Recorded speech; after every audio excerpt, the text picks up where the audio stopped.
Hi everybody, today we're going to take a look at Amazon's Kindle Scribe. Wanted to share with you how you can access your notebooks and share those with someone else if you have any notes or anything in there that you wanted to send someone else. So you can see I am on my home screen.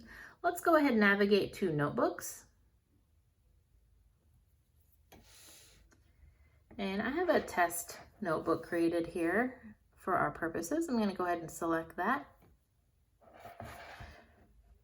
Go ahead and tap first you want to make sure that you have the pointer finger selected. Let's go ahead and do that. And we're going to tap the top of the screen so that our menu shows. At the upper right hand corner, you'll see these icons display.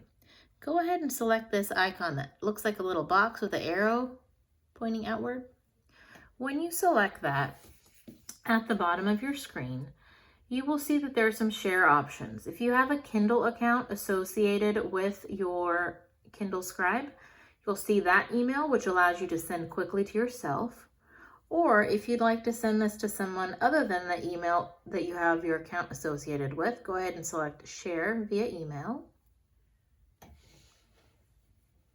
And here you can add up to 5 different email addresses with whom you can share the content. Once you have that completed, you can see it does send the file type as a PDF.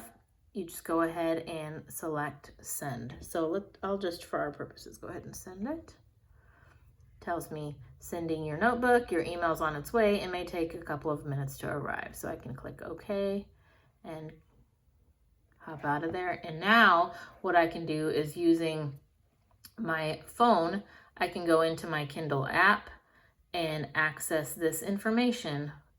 It's not editable, but I can view this on my phone. If you found that helpful, please do like and subscribe. I'll be posting more videos to help us all navigate through Amazon's new Kindle Scribe. Thanks so much for watching.